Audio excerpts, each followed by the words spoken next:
আজকে কথা বলবো এয়ার ইন্ডাকশন সিস্টেম নিয়ে। আজকে এয়ার ইন্ডাকশন সিস্টেমের এ টু জেড নিয়ে আলোচনা করবো। প্রথমে এয়ার ইন্ডাকশন সিস্টেমটা কি সেটা একটু সংজ্ঞা আকারে বোঝানোর চেষ্টা করি। যে সিস্টেমের মাধ্যমে বাইরের বাতাসকে পরিষ্কার করে নিয়ন্ত্রিত হারে ইঞ্জিনের কম্বাসন চেম্বারে বা ইঞ্জিন সিলিন্ডারে সরবরাহ করা হয়, তাকেই এয়ার ইন্ডাকশন সিস্টেম বলে। এয়ার ইন্ডাকশন সিস্টেম শুরু কিন্তু এই যে এয়ার ফিল্টার বা এয়ার ক্লিনার ইউনিট থেকে, এয়ার ক্লিনার ইউনিট থেকে ইনটেক ভালভ পর্যন্ত যতগুলো যন্ত্রাংশ বা যতগুলো কম্পোনেন্ট আছে, এই প্রত্যেকটা অংশই কিন্তু এয়ার ইন্ডাকশন সিস্টেমের অংশ। আচ্ছা, আমরা যদি দেখি তাহলে প্রথম থেকে দেখি, এটা আছে এয়ার ক্লিনার ইউনিট বা এয়ার ক্লিনিং ইউনিট। এর ভিতরে থাকে এয়ার ফিল্টার। আমরা জানি এয়ার ফিল্টার সাধারণত দুই প্রকার, একটা আছে ড্রাই টাইপ আর একটা আছে ভিসকাস। ড্রাই টাইপ কোনগুলা? নরমালি যেগুলা যে কাগজে বা ফাইবার তৈরি করা হয়, যেখানে শুকনো থাকে, ওইগুলাকে ড্রাই টাইপ এয়ার ফিল্টার। আর ভিসকাস কোনগুলা? এই ভিসকাস সাধারণত সিঙ্গেল সিলিন্ডার ডিজেল ইঞ্জিন গুলোতে বেশি ব্যবহার করা হয়। এর ক্ষেত্রে নিচে একটি চেম্বার থাকে, চেম্বারের ভিতরে অয়েল থাকে। যখন অয়েলটা পাস করে, তখন ময়লাটা মানে বাতাসে যখন অয়েলের ভিতরে পাস করে, তখন এই যে ময়লা বা পার্টিকেল গুলো অয়েলের ভিতরে কিন্তু জমা থাকে। আচ্ছা, তারপরে প্রথম এখানে যে সেন্সরটা আমরা পাই সেটা হচ্ছে ইনটেক এয়ার টেম্পারেচার সেন্সর। এটা কিন্তু ইনটেক এয়ার টেম্পারেচার সেন্সর। আচ্ছা, এই সেন্সরের কাজ কি? এটা এটা কিন্তু এখান থেকে নাট দিয়ে আটকানো আছে, এটা কি সেন্সর কানেক্টর। হ্যাঁ, এই সেন্সরের কাজ হচ্ছে যে আমার ইনটেক সিস্টেমে, অর্থাৎ স্বাভাবিক যে বাতাসটা আমার সিস্টেমের ভিতরে প্রবেশ করছে, সেই সিস্টেমে বাতাসের কতটুকু টেম্পারেচার আছে সেটা ইসিউকে জানানো। ইসিউ কিন্তু এই টেম্পারেচারের সাহায্যে দেখতে পারে যে আমার কত টেম্পারেচারে বাতাসটা ঢুকছে এবং জ্বালানি মিক্সার অ্যাডজাস্ট করে থাকে। এরপরে যদি দেখি, এখানে আরেকটি গুরুত্বপূর্ণ সেন্সর, সেটা হচ্ছে মাস এয়ার ফ্লো সেন্সর। মাস এয়ার ফ্লো সেন্সর কিন্তু সবসময় এয়ার ডাক্টের সাথে এয়ার ক্লিনার ইউনিটের পরেই থাকে, অর্থাৎ এয়ার ডাক্টের সাথে থাকে। এটা কিন্তু বেশিরভাগ ক্ষেত্রে এভাবে থাকে। আচ্ছা, মাস এয়ার ফ্লো সেন্সরের কাজটা কি? এই মাস এয়ার ফ্লো সেন্সরের কাজটা হচ্ছে ইনটেক সিস্টেমে কি পরিমাণ বাতাস ভিতরে প্রবেশ করছে সেটাকে মেজার করে ইসুকে জানানো। এই মাস এয়ার ফ্লো সেন্সর কিন্তু সাধারণত তিন প্রকার। একটা হচ্ছে ভেন্ট টাইপ, একটা প্রোপেলার টাইপ, আর একটা হট এয়ার টাইপ। এখানে হট এয়ার টাইপটি কিন্তু সব থেকে বেশি ব্যবহার করা হয় এবং এটা কিন্তু hot air type. Hot air type যেগুলো হয়, হট ওয়ার টাইপ যেগুলো হয়, সেগুলো কিন্তু সাধারণত উপরে এরকম একটি বক্স শেপের বডি থাকে। এটাকে কিন্তু সেন্সর বডি বলে, ভিতরে থাকে সেন্সিং এলিমেন্ট এবং এটা সেন্সর কানেক্টর। আচ্ছা, তারপরে দেখি যে এখান থেকে যে কালো যে অংশটা আছে এই পর্যন্ত, এটাকে বলে এয়ার ইনটেক চেম্বার অথবা এয়ার ডাক্ট বলে এটাকে। ডাক্ট মানে কি? আমরা বুঝি পাইপ। হ্যাঁ, আচ্ছা, এরপরে এদিকে যদি দেখি, এখানে পিভিসি অর্থাৎ পজিটিভ ট্রাঙ্কেজ ভেন্টিলেশন সিস্টেমের কি ব্রিদার লাইন বলে এটাকে। এটা হয় কি যে আমাদের ইঞ্জিনের ভিতরে যখন চলতে থাকে, বিভিন্ন কারণে কিন্তু ইঞ্জিনের ব্লো বাই গ্যাস উৎপন্ন হয়। প্রথমটা কি? সেটা হচ্ছে যখন ইঞ্জিনের কম্বাসন চেম্বারে কম্প্রেশন স্ট্রোক হয়, তখন কিছু পরিমাণ গ্যাস সিলিন্ডার ওয়াল বেয়ে কিন্তু ট্রাঙ্কেসের ভিতরে চলে আসে। এটা কিন্তু ব্লো বাই গ্যাস বলে। এই ব্লো বাই গ্যাসটা কিন্তু অনেক সময় বাড়তে পারে যদি পিস্টন রিং যদি ক্ষয়প্রাপ্ত হয় বেশি, ভালভগুলো যদি সিটিং পজিশন ঠিক না থাকে, ভালভ গাইন ক্ষয়প্রাপ্ত হলে কিন্তু ট্রাঙ্কেসের ভিতরে গ্লোবাই গ্যাসের পরিমাণটা বেড়ে যায়।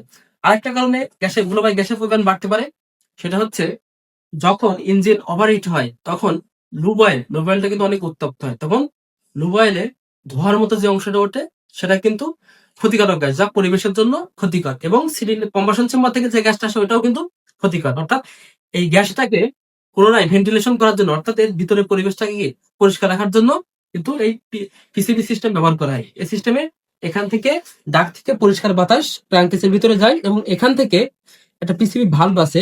এই পিসিবি ভালভের মাধ্যমে এই লাইনটি কিন্তু ইনটেক ম্যানিফোল্ডের মাধ্যমে কম্বাসন চেম্বারে যে ওই দাহ্য পদার্থ অর্থাৎ যে গ্যাসটা কিন্তু পুনরায় কম্বাসন হয়ে যায় বা জ্বলে যায়। এই পিসিবি সিস্টেমের একটা মেইন কম্পোনেন্ট আছে, এটাকে সাধারণত পিসিবি ভালভ বলে। এই পিসিবি ভালভ কিন্তু একটা নির্দিষ্ট প্রেসারে খোলে। নির্দিষ্ট প্রেসারে যখন আসে, ভালভটা খুলে যায় এবং ওই ব্লো বাই গ্যাসটা কি ইনটেক ম্যানিফোল্ডের মাধ্যমে সে আবার কম্বাসন চেম্বারে চলে যায় এবং দহন ঘটে যায়। আচ্ছা, এখানে যদি দেখি, এই যে এয়ার ডাক্টের পরে এখানে আছে থ্রোটল বডি। সাধারণত থ্রোটল বডিতে কয়েকটা সেন্সর থাকে। হ্যাঁ, এখানে থ্রোটল বডির পিছনে এখানে আরেকটা সেন্সর থাকার কথা ছিল, সেটা হচ্ছে map sensor, manifold absolute pressure sensor. এই সেন্সর কি করে?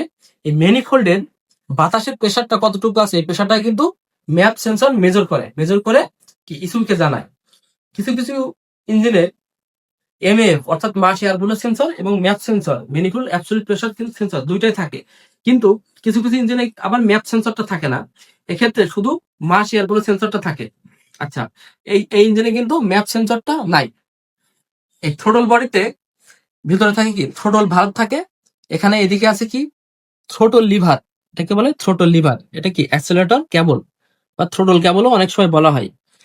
যে এখন এখানে আরেকটা সেন্সর আছে, যে সেন্সরটা কি বলে, এটাকে বলে টিপিএস অর্থাৎ থ্রোটল পজিশন সেন্সর। এই থ্রোটল পজিশন সেন্সর কি করে, আমার থ্রোটলের পজিশনটা কি পর্যায়ে আছে, অর্থাৎ চালক যখন অ্যাক্সেলারেটর প্যাডেলে প্রেস করে চাপ প্রয়োগ করে, যতটুকু চাপ প্রয়োগ করে এই ওয়্যারের মাধ্যমে কিন্তু লিভারে টান পড়ে কি হয়, ভালভটা খুলে যায়, অর্থাৎ চালক যতটুকু চাপ দিচ্ছে ততটুকু ভালভটা খোলে, এবং এই ভালভটা কতটুকু খুলছে সেটা কিন্তু ইসিউ এই থ্রোটল পজিশন সেন্সর থেকে বুঝে নেই কি, যে ইঞ্জিনের জ্বালানি মিক্সার অ্যাডজাস্ট করে। এই থ্রোটল পজিশন সেন্সর আরেকটা খুবই গুরুত্বপূর্ণ কাজ করে, সেটা কি, সেটা হচ্ছে এই থ্রোটল পজিশন সেন্সর থেকে তথ্য নিয়ে ইসিউ কি আইডেল এয়ার কন্ট্রোল ভালভটাকে পরিচালনা করে। এই নিচেই এটাকে অনেকে আইডেল এয়ার কন্ট্রোল সেন্সর বলে, কিন্তু এটা প্রকৃতপক্ষে এটা কিন্তু সেন্সর না, এটি একটি অ্যাকচুয়েটর, এটাকে আইডেল এয়ার কন্ট্রোল ভালভ বলে। এই ভালভের ভিতরে যে মোটরটা ইউজ করা হয়, এই মোটরটাকে সাধারণত স্টেপার বা স্টেপ মোটর বলা হয়। ইসিউ কি করে, মোটরটাকে পরিচালনা করে, কিভাবে করে সেটা একটু বলি। যখন চালক অ্যাক্সেলারেটিং কেবল প্যাডেল থেকে পাটা সরিয়ে নেয়, তখন চালক তো ইঞ্জিনটাকে বন্ধ করে দেয় না, ইঞ্জিনটা তখন কি স্পিডে থাকবে, আইডেল স্পিডে বা আইডেল আরপিএম এ থাকবে। হ্যাঁ, এই আইডেল আরপিএম এ থাকতে হলে যখন থ্রোটল প্যাডেল থেকে চালক পাটা সরিয়ে নিচ্ছে, তখন তো থ্রোটল প্যাডেল সম্পূর্ণ বন্ধ হয়ে যাচ্ছে, অর্থাৎ টোটালি বন্ধ হয়ে যাচ্ছে। সেক্ষেত্রে ইঞ্জিনের আইডেল আরপিএম বা আইডেল স্পিড যদি বজায় রাখতে হয়, নিশ্চয়ই আরেকটা কোনো পথ বা বাইপাস লাইন থাকা লাগবে, নাহলে ইঞ্জিন যদি বাতাস প্রবেশ না করে তাহলে ইঞ্জিন কেমনে চলবে, অবশ্যই ইঞ্জিন কিন্তু বন্ধ হয়ে যাবে। যার কারণে কেটা রাখা হয়েছে, যখন চালক পাটা প্যাডেল থেকে উঠায় তখন থ্রোটল ভালভ সম্পূর্ণ বন্ধ হয়ে যায়, এবং এই যে সেন্সর ইসুকে তথ্য পাঠায় যে আমার থ্রোটল ভালভ সম্পূর্ণ বন্ধ হয়ে গেছে, এখন ইঞ্জিনটাকে আইডেল স্পিডে রাখতে হবে।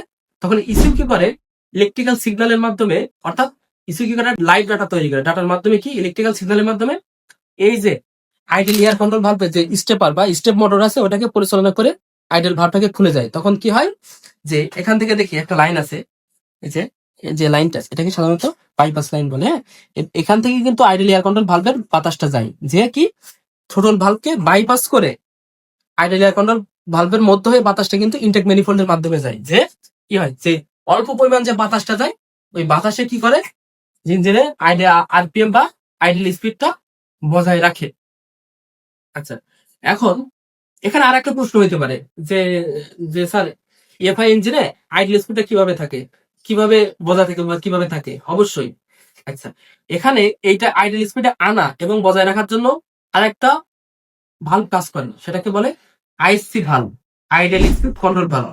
এটা কিন্তু আইসি ভালভ, যদি আমি একটা কাছে নিয়ে আসি, যদি দেখাই, এই যে এটা কিন্তু সাধারণত থ্রোটল লিভারের সাথে সংযুক্ত থাকে। হ্যাঁ, এটা কি করে, এর ভিতরে একটি ভ্যাকুয়াম প্রেসার বা নিউমেটিক প্রেসার থাকে। এটা কি করে, যখন আমরা থ্রোটল প্যাডেল ছেড়ে দিই তখন কি, যে এই যে লিভারটা কি বন্ধ হওয়া, থ্রোটল ভালভটাকে বন্ধ করা, এটাকে স্লো করে। কিভাবে করে, যদি আমি এখানে ছেড়ে দিই তাহলে দেখি এটা কিন্তু স্লোলি অফ করতেছে, অর্থাৎ এটা কিভাবে আইডল স্পিড কন্ট্রোল করছে, এই যে অল্প সময়ের ভিতরে আস্তে আস্তে অফ হচ্ছে, এই যে অফ হওয়ার শুরুটা থেকে শেষ পর্যন্ত এই যে এটাকে ঢিলে করছে, এই ঢিলে করার টাইমের ভিতরে কিন্তু কিছু বুঝতে পারে, থ্রোটল পজিশন সেন্সরের মাধ্যমে বুঝতে পারে যে আমার কি থ্রোটল ভালভটা আস্তে আস্তে বন্ধ হয়ে যাচ্ছে, অর্থাৎ এটা কি করে, এই লিভারটাকে স্লো করার মাধ্যমে কি আইডেল স্পিডটাকে কন্ট্রোল করে আইডেল স্পিডে নিয়ে আসতে সাহায্য করে। এটার ফুল ফর্ম আছে আইডেল স্পিড কন্ট্রোল ভালভ। ঠিক আছে, আচ্ছা, এর শেষ অংশ আসে এখানে, যদি দেখি, এটাকে সাধারণত ইনটেক ম্যানিফোল্ড বলে, এটাকে বলে সার্চ ট্যাঙ্ক। সার্চ ট্যাঙ্কের কাজ কি, সার্চ ট্যাঙ্কের মাঝখানে মূলত কি ফাঁকা অংশ থাকে, এই ফাঁকা অংশ কি করে, কিছু পরিমাণ বাতাসটাকে ওখানে রেখে দেয়, অর্থাৎ ওখানে একটা সিলিন্ড্রিক্যাল আকৃতি বজায় রাখে। এর কারণে কি হয়, প্রত্যেক সিলিন্ডারে সমানভাবে কিন্তু বাতাস ডিস্ট্রিবিউট হয় এবং এর ভিতরে বাতাসের প্রেসারটা সঠিক থাকে। আর এই সেই সর্বশেষ অংশ আছে কি ইনটেক ম্যানিফোল্ড, অর্থাৎ বাইরে থেকে যেটা দেখা যায়, এটা কি বলে ইনটেক ম্যানিফোল্ড বলে। ইনটেক ম্যানিফোল্ড কি করে, যদি কার্বোরেটর ইঞ্জিন হয় সেক্ষেত্রে কি করে, প্রত্যেক সিলিন্ডারে কি মিক্সার ডিস্ট্রিবিউট করে। যদি ইএফআই হয় অথবা শুধুমাত্র ডিজেল ইঞ্জিন হয় সেক্ষেত্রে কি শুধুমাত্র বাতাসটা কি ইঞ্জিনের কম্বাসন চেম্বারে কিন্তু ডিস্ট্রিবিউট করে। আচ্ছা, এখন আমি এই সিস্টেমে আরো কিছু কিছু কথা বলি। সেটা হচ্ছে যে ইসিউ থ্রোটল পজিশন সেন্সর থেকে তথ্য নিচ্ছে, তারপরে ম্যানিফোল্ড অ্যাবসলিউট প্রেসার সেন্সর থেকে তথ্য নিচ্ছে, মাস এয়ার ফ্লো সেন্সর থেকে তথ্য নিচ্ছে, এখানে ইনটেক এয়ার টেম্পারেচার সেন্সর থেকে তথ্য নিচ্ছে। এখন এই তথ্যগুলো নিয়ে বেসিক্যালি কি করছে ইসিউ? এই ইসিউ একটা কাজই করে, সেটা বাতাসের পরিমাণ নির্ধারণ করে, বাতাসের টেম্পারেচার নির্ধারণ করে, থ্রোটল ভালভ কতটুকু খোলা আছে সেটা নির্ধারণ করে, এবং ম্যাপ সেন্সর থেকে বাতাসের প্রেসারটা নির্ধারণ করে, সর্বোপরি কি পরিমাণ বাতাসটা এবং কতটুকু তাপমাত্রায় ইঞ্জিনে প্রবেশ করছে এটা মেজার করে এই মিক্সার অর্থাৎ ইএফআই হলে কি এই জ্বালানি ইনজেক্টরের খোলার সময় বেশি বা কম করে জ্বালানি মিক্সার অর্থাৎ জ্বালানি স্প্রেটা কি অ্যাডজাস্ট করে অপারেটিং কন্ডিশনে রাখে। সাপোজ আমি যদি অ্যাক্সিলারেটর প্যাডেলে বেশি চাপ দিই, থ্রোটল ভালভ বেশি খুলবে, বেশি খুললে কি ইঞ্জিনে বেশি পরিমাণ বাতাস প্রবেশ করবে, বেশি পরিমাণ বাতাস প্রবেশ করছে কিনা এটা ইনশিওর করবে কে? এই যে মাস এয়ার ফ্লো সেন্সর। প্রেশারটা যে তখন বাড়বে, প্রেশারটা ইনশিওর করবে কে? Manifold absolute pressure sensor. Throttle valve কতটুকু খোলা আছে সেটা ইনশিওর করবে কে? অবশ্যই টিপিএস অর্থাৎ থ্রোটল পজিশন সেন্সর। এটা কিন্তু কি করবে?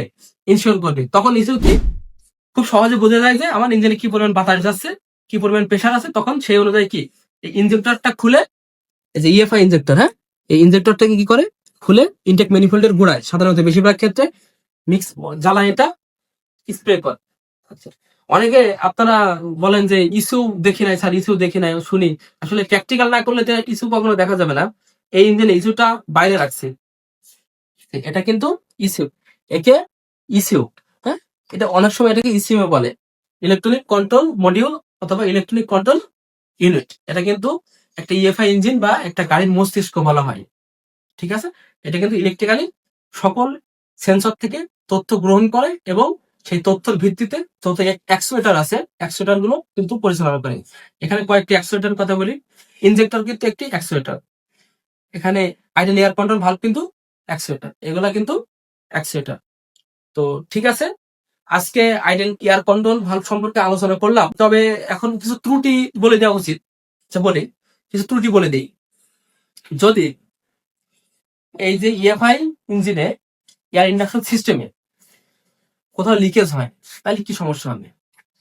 সেই সময় কি হবে? ইঞ্জিনটা আইডেল থাকবে না, অর্থাৎ রাফ আইডেলিং হবে।